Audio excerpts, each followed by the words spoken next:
qarışıqdır. İpək yun qarışıqdır. Nizami Gəncəvinin əsərlərindən ibarətdir xalçamız. Yəni ki, Bakıda toxunubdur. Eldar Hacıyev tərəfindən bütün xalçalar Nizami Gəncəvi muzeyində, bütün xalçalar, yəni hər birisi Nizami muzeyinə hədiyyə verilibdir. Muzeyimiz 2013-də tikilib, 2014-də fəaliyyətə verilibdir. Sağ olun.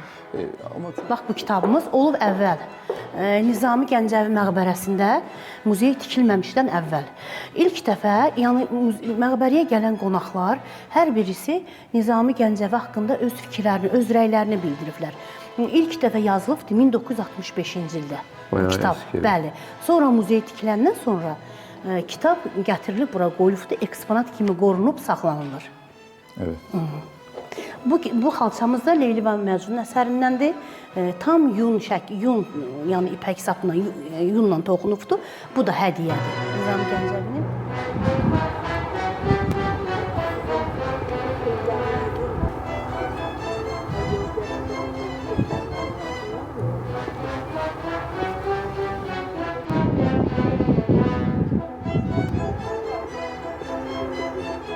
Evet, şimdi Nizami Mekberesi'nin olduğu yere geldik. Burada görevli arkadaşlar bize bununla ilgili bilgi verecekler. Birazdan içeri gireceğiz. Nizami Gencevi'yi artık anlatmaya gerek yok. Bütün dünyanın tanıdığı şair ve yazar.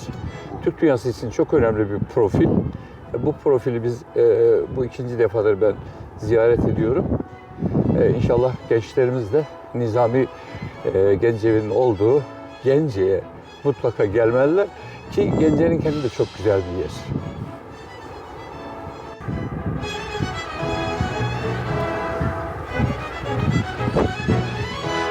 Şöyle girişimiz burada başladı.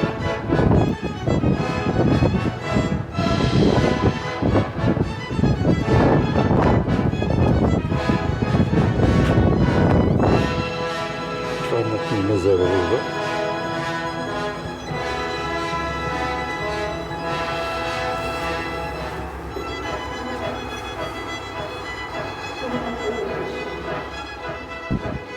Xoş gəlmisiniz. 12-ci əsrdə yaşamış dahi Azərbaycan şairi Nizami Gəncəvi 1141-ci ildə Gəncə şəhərində anadan olub, əsl adı İlyas olub. Nizami onun təxəllüsüdür. Yaradıcılığa lirik şeirlərlə başlayıb, məsnəvi formasında 5 böyük poemasını yazıb.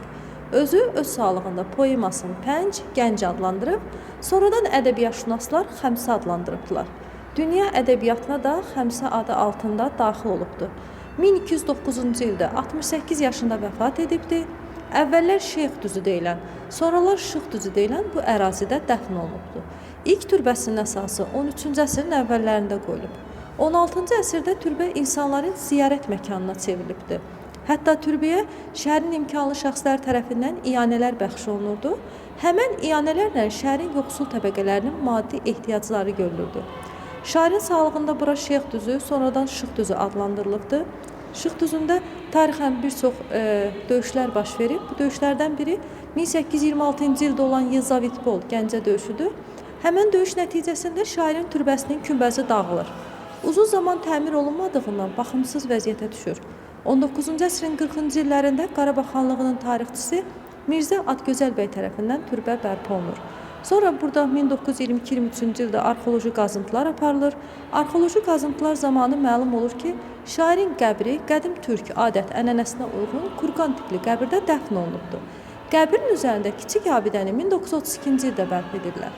Sonra 1946-47-ci ildə bu məqbərədən kiçik 16 metr hündürlüyündə məqbərə inşa olunur. Bu məqbərə sonuncu məqbərədir. 1981-ci ildə Ulu Öndər Heydər Əliyev göstəriş verir.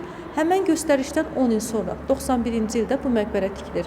Məqbərənin memarı Gəncənin baş memarı İmam Quliyev Fərman Həsənoğludur.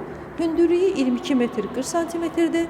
Fikir versəniz məqbərənin içərisində 5 dənə ayna, başımızın üzərində 5 dənə çıraqlar var. Yəni bunlar hərəsi bir əsəri ifadə edir. Sirlər xəzinəsi, Xosrov və Şirin, Leyli və Məcnun, 7 gözəl İskəndərnamə. Məqbərə özü 8 güşəlidir, yəni 8 güşə, bu çıxıntılar, bu tinlər nəzərdə tutular. Şu köşelerden bahsediyorsunuz değil mi? Evet, bu köşələrdən bəhs edirəm. Yəni mənası həm türkçülüyümüzü bildirir, həm İslamla əlaqəlidir. həm də gerbimizlə əlaqəlidir. 8 güşədə aşağı hissədəki kəlamlar görürsüz, Nizami Gəncəvinin xəmsəsindən götürülübdür. Başda mənlə üzbəyiz 2 kəlam var. Nizamidən 2 il öncə 1139-cu ildə Gəncədə zəlzələ baş verir. Nizami Gəncəvi İskəndərnamə əsərində həmən zəlzələdən bəhs edir. Eşitdiklərinə, duyduqlarına əsasən qeyd edir ki, nə qədər xəzinə batdı o gecə, o şənbə gecəsi yox oldu Gəncə. Hamı kişi, qadın, qoca və cavan qopardı dəhşətli fəryadla fəğan. Bir də fikir verirsinizmi? İçəri daxil olarkən özümüzdən asılı olmayaraq başımız aşağı baxarkən önə əyilir. Yəni bu da şairi hörmət əlaməti olaraqdır. Arxa hissə Ərazidə 5 buta var. 5 butanın olması şairin xəmsəsi ilə əlaqədardır. Yəni hərəsi bir əsəri demək olar tərənnüm edir. Dövlət tədbirlərində butaların üzərində əsərlərinə canlı şəkildə kiçik səhnəciklər nümayiş olunur. İndi isə şairin ata və anasının qəbrini ziyarət edək. Tabii. Gəlmirik də. Bayağı büyük bir alan. Bu alan olduğu gibi Mekbere'ye ait bölümler.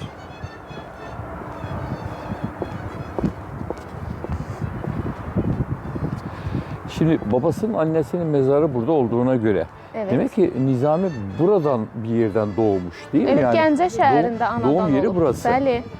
Gəncə şəhərində anadan olub. Gəncə şəhərində yazıb yaratmış, Gəncə şəhərində vəfat etmiş. Bəyək xanım dediyi kimi, gördüyünüz bu ərazidə də, Şeyx düzündə də, Şıx düzündə də dəfn olunmuşdur. Evet.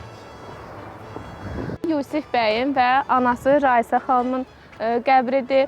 13-cü, 14-cü əsrin memarlıq üslubuna aid olaraq 2012-ci ildə üzəri qırmızı çiy kərpişdən yenidən restavrasiya olunmuşdur. Buyurun, keçib baxaq.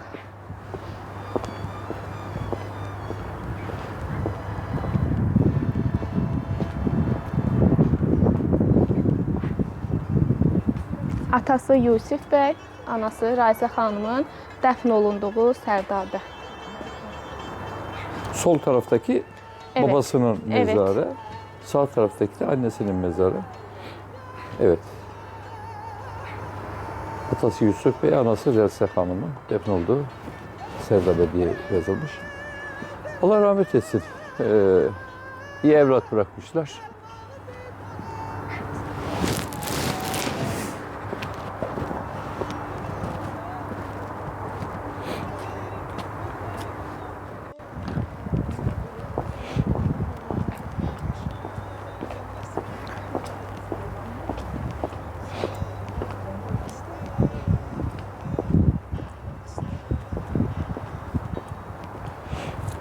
Hocam şu Göygölün və Kəpəz dağının suni maketidir.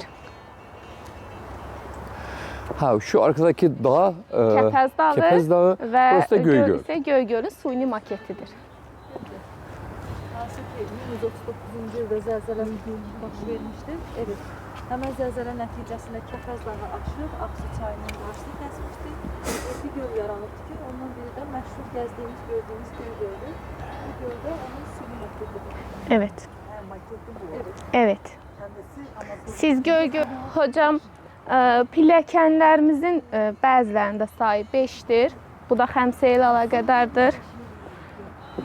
Ha, bu merdiven Tamam, basamaklar evet, diyorsun, 5 merdivenler tane. 5 tane. Bu da xəmsə ilə əlaqədardır. Bu heykəllər 1991-ci ildə heykəltaraş Qorxmaz Sücəddinov tərəfindən hazırlanmışdır. İlk qarşıda Çinar ağacının altında Nizami Gəncəvinin heykəlini görürük. Tamam, şimdi bunların ne olduğunu bize açıklarsanız sevinirim. Evet. Biraz sizi şöyle şuraya doğru alayım. Evet. Buyurun. Burada gördüyünüz əsərlər xəmsə kompozisiyasıdır. 1991-ci ildə Qorxmaz Sücəddinov tərəfindən bürüncdən hazırlanıbdır. Burada əsərlər qarışıq formada yığılıbdır. İlk gördüyünüz 7 gözəl əsərindəndir. Fitnə obrazıdır. Oraya doğru biraz Evet. yaklaşalım. Fitnə obrazıdır. Sonuncu əsər İskəndərnamə əsərindən Bərdə hökmdarı Nüşabə ilə İskəndərin söhbəti səhnəsidir. Evet. Çok teşekkür ederim. Evet, buradaki güzel arkadaşlar bize gereken bilgiyi verdiler. Bayağı geniş bir alana Nizami ile ilgili motifler yerleştirilmiş. Ama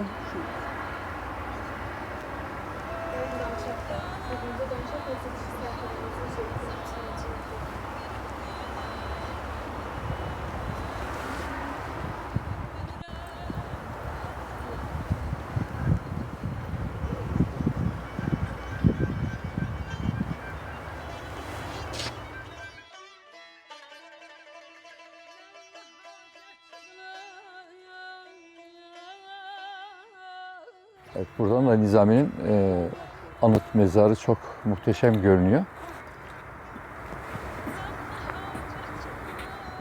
Evet, Nizami Gencevi'nin mekberesi hemen arka planda görünüyor. Gerçekten muhteşem yapılmış. Biraz daha aşağısındaki o bölümleri de gezdirdi arkadaşlar bizlere. Orada annesinin, babasının mezarı da var. İyi düşünülmüş. Hem mekbere hem müze olarak karşı tarafımızda görülen bir müzemiz var. Müzede de Nizami dönemine ait motifler genelde işlenmeye çalışılmış.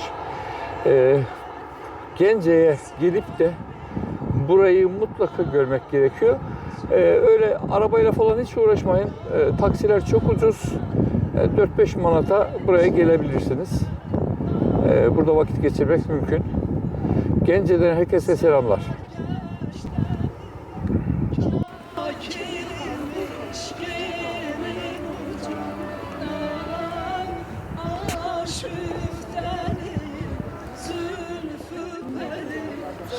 Sadece Göl değil mi? Maral Göl falan da dahil.